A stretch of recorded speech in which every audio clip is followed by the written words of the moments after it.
Alright, so I wanted to go through this new tool, which is going to be for the TAS competition. And so what I've got here is the original tool. This is the old tool I made a long time ago in standard, C Sharp's WinForms. Nothing too fancy. You can put in the username of someone. You can you can do the starting VI or frame. 555, whatever. Let's say I did 231 re-records. I can add it, and it ranks it, and it does it, and you can edit things as you want. Well, you used to be able to edit things, but then it broke, so you can't edit. Oh, no, you can edit things. I'm wrong. So let's say I go, whoops. Let's say it's actually 33, and then you can come up here, hit re-rank, and it will resort it. And you can do whatever. You can have DQs, and you can select all the reasons you want. You can have an other reason, whatever. And this is decent. It's still limited. And of course, you got a leaderboard here. So if I open something, so here I've got task 5 for, I think it's the ABC TASComp. This will be for the competition. So here is just the competitions. I got -1 in place to tell me that I didn't input anything. So if I don't input anything, it tells me it's -1.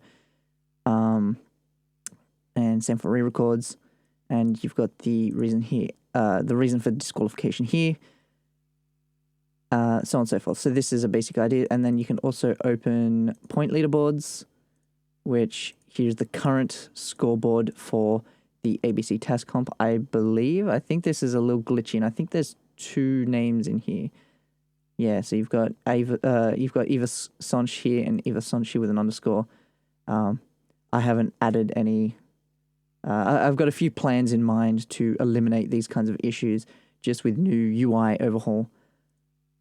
So yeah, you can score points up here by pressing this, and then I'll take this leaderboard and add it to whatever's in here. So if there's nothing in here, it just transfers it over and scores it. If there is stuff here, it matches the name and adds it to the name. That's why you get 2 names like this appearing.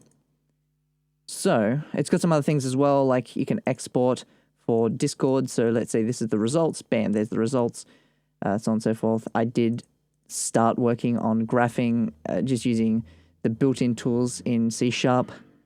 However, I have since found libraries that are much better for that kind of thing, so I'm probably going to incorporate that into the new version. So this is the old version, and the new version is done in WPF at the moment. So it's pretty much the same thing. This is still very, very, very it just doesn't work. But yes, it's the same kind of thing. You can see, the code here for the UI. It's a fair amount, but it's still decent. It's pretty readable. So as you can see, you still got the same username, start, and re-records, DQ here. One thing you'll see is that this disqualification area is a little bit different. So if we have a look, you can see that I've actually got a drop-down box.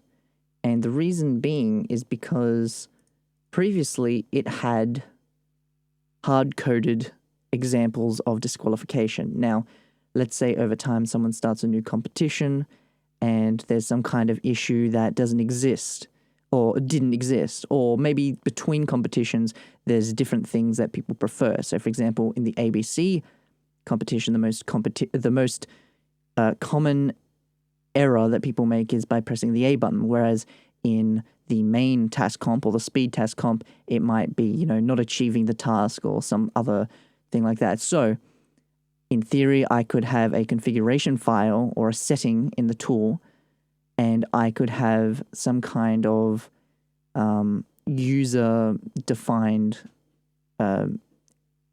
disqualification reasons. And of course, there's still the other field here. So yeah, this data grid here is already a little bit better. So I've got a button up here called Add Test Data, which adds some examples which you can see in here. So it just adds some competition examples from a really old competition. I don't remember which comp. I think it's from the main TASComp. And I've just put in some basic examples of the username, the VI, and the end. The places aren't exactly working properly just yet. I think I've got a button that does it for now. However, it doesn't work. For example, if I press DQ here, and now nonsense has been disqualified, theoretically, if I was to hit this sort, what should happen is this should become, there's 6 submissions. So this should become 7, I believe. It's the total number plus 1.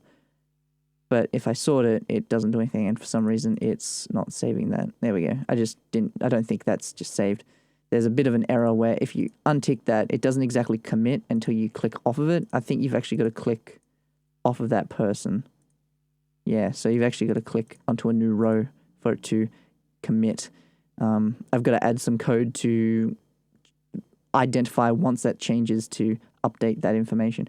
However, doing this in WPF now, there's a lot of new changes in the back end that is a lot cleaner and a lot easier to use. For example, the entirety of this data grid and modifying this table is more or less in one line of code just here. It's just defining it as a type of collection, and because of the way WPF works, it allows me to edit it more or less through the UI. And as this changes, this UI will change as well, theoretically. So, for example, if I type in, TTP, starting frame 0, and let's say I did an amazing 600 VIs, that's faster than first place, put 0 here. This will put me here. It hasn't got, it doesn't automatically sort yet. So, but as you saw, it added it to this list, or to this data grid. And I haven't coded anything to update this data grid manually. All it does is this button here.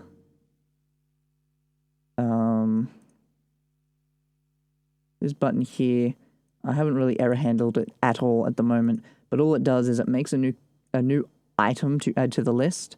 So here's the idea of username, VIs, re-records, DQ, reason for DQ, blah, blah, blah. I don't actually need that anymore. Don't need that anymore.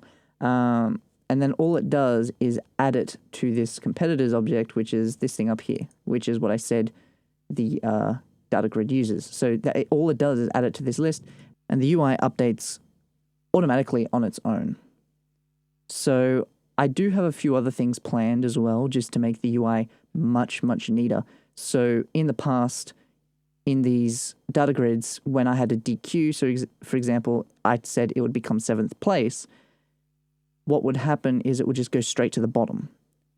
However, I've got this checkbox here, which doesn't do anything at the moment, and I am trying to incorporate something called grouping into this data grid, which basically means, you've got one data grid here, and you can put them all under a drop-down list sort of thing, and you can have all of these people who are non-DQ'd, and then you have another drop-down thing here with its own list underneath, and these can be for the disqualified competitors. That way, you can keep them off the main list and put them on their own new list, and it just makes things a little bit neater and easier to read. However, I need to go through and think of a better way of categorizing competitors if that's the way I want to do things, because then there are a few issues down the road that are going to happen. So yeah, other than that, there's the same sort of thing. You've got the score leaderboard here, which automatically works, unlike the other one, the old version where you had to manually add them over to this scoreboard. And so as you might have seen when I was playing around, the current competitor class, which is the thing that holds everyone's information, has a score and a score place, as well as a place for the competition and a time in seconds, which determines, or I should say VIs, which determines how they are ranked. So these scores are permanent. Now, I do have a few interesting plans down the road to make this even better. I want to store all previous competitors so that when adding to a competition leaderboard, you can add previous contestants a lot easier, and that will potentially, hopefully, prevent mistyping names, for example. But that's a whole thing I haven't even begun to think about. That's going to be a little bit more complicated. So I'm going to have to really make sure that all of my code is very generic and open so that things don't clash and get all gross. But yeah, at the moment, I don't have anything working. There's no opening and saving.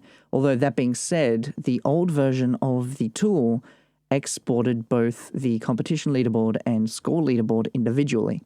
Now, because I want to store previous competitions, that's another thing I want to store, previous competition results.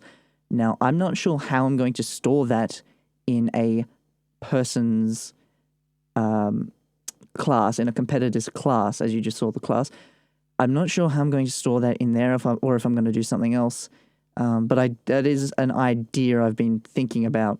So I'm able to save everything more or less in one file. That way I don't have to worry about exporting this individually and exporting this individually, and then having to worry about importing and exporting multiple files at a time. There are a few issues that I need to keep in mind, such as accidental score calculating. So, for example, let's say there are 3 more days left until the competition's done, and this is all that's happened. These are the only people that have submitted. Now, if I accidentally hit, okay, let's submit these to the scoreboard, well, they've just been submitted to the scoreboard. And if there's, 50 people on this scoreboard, these 6-7 people now have extra points that they shouldn't have. So I'm going to have to think of a way of storing results either historically based, or maybe go back to the old way of saving the scoreboard and the competition leaderboard independently. But I'm not too sure at the moment how that's going to work. It could be based off, as I said, I want to store the history of the competition leaderboard. So what that means is that, let's say it's competition 1, the end of competition task 1, I can save this and then I can go on to task 2. But task 1 just stays here, and then all these people have a rank, and all the score does, the score leaderboard, is take a sum of every task's leaderboard. That way, this stays unchanged. And maybe, well, that's an idea, maybe it only adds the ones that are completed, and I can flag a competition as completed or not completed, and that can help do that. I like that idea. I might do that. Or something along that line. That's a very interesting way of doing that. I'll have to think about that a little bit more.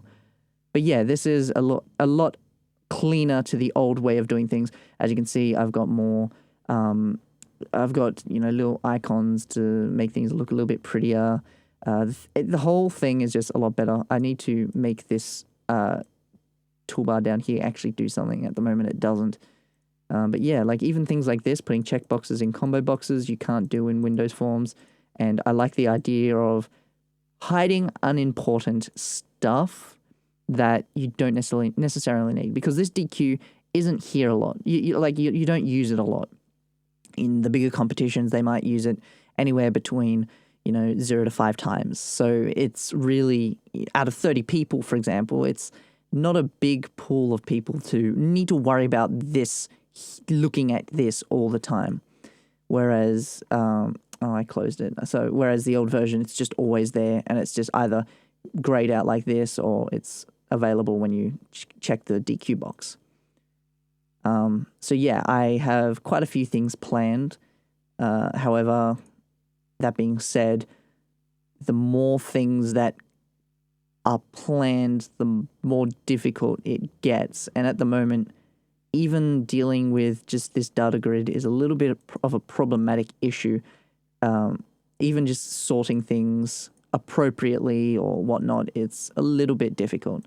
for now, I'm trying to work on getting these groupings working and hopefully making things just a lot easier on the coordinator and the user of this tool.